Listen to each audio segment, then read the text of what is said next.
ഈ ലോകത്ത് ഒരു വികസന പ്രവർത്തനവും നടത്താൻ ഇനി അനുവദിക്കില്ല എന്ന് പറയുന്ന വി ഡി സതീശനല്ലാതെ ഏതെങ്കിലും ഒരു പ്രതിപക്ഷ പാർട്ടിയോ പ്രതിപക്ഷ രാഷ്ട്രീയോ ലോകത്തുണ്ടോ? ക്രിയാത്മകമായ സഹായമല്ലേ ഇവിടെ ഒന്നും നടക്കില്ല. അപ്പോൾ ഇടതുപക്ഷ ജനാധിപത്യ മുന്നണി ഗവൺമെന്റിനെ ഒന്നാം ടേം കഴിഞ്ഞ് രണ്ടാം ടേമിലേക്കാണ് പോകുന്നത്. വികസനത്തിന് വോട്ടുണ്ട് എന്ന് അവർ തിരിച്ചറിഞ്ഞിട്ടുണ്ട്. അതുകൊണ്ട് ഒരു വികസനവും നടത്താൻ അനുവദിക്കരുത്, ഒരു ക്ഷേമ പ്രവർത്തനത്തിന് അനുവദിക്കരുത് എന്ന് പറഞ്ഞുകൊണ്ടാണല്ലോ കേരളത്തിലെ പിന്തുണ പ്രഖ്യാപിച്ച് BJP-യുടെ ഭാഗമായി ഒരു വികസനവും നടത്താൻ സമ്മതിക്കില്ലെന്ന് പ്രഖ്യാപിച്ച ലോകത്തെ ആദ്യ പ്രതിപക്ഷ നേതാവാണ് വി ഡി സതീശനെന്ന് CPIM സംസ്ഥാന secretary MV Govindan. Alathur parliament മണ്ഡലം ഇടതുപക്ഷ മുന്നണി സ്ഥാനാർത്ഥി K രാധാകൃഷ്ണന്റെ ചേലക്കരയിലെ തെരഞ്ഞെടുപ്പ് റാലിയും യോഗവും ഉദ്ഘാടനം ചെയ്ത് സംസാരിക്കുകയായിരുന്നു അദ്ദേഹം.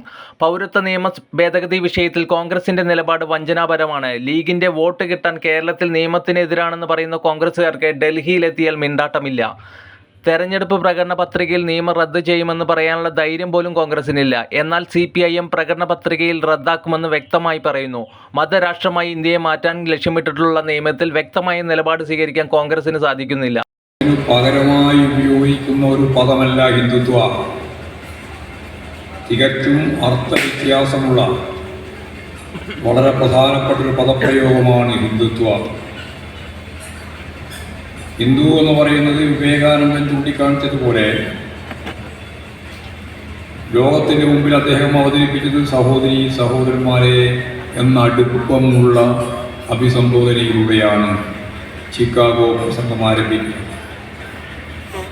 നൂറ്റാണ്ടുകളായി ആ ചിക്കാഗോ പ്രസംഗത്തിൽ അദ്ദേഹം പറഞ്ഞു, വൈവിധ്യങ്ങളുടെ കലവറയാണ് എൻ്റെ രാജ്യം. വൈവിധ്യങ്ങളുടെ കലവറ.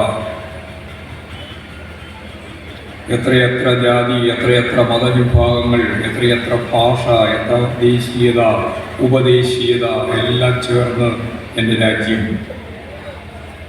അതിൻ്റെ ആത്മാവ് എന്ന് പറയുന്നത് അതിൻ്റെ ഐക്യമാണ്.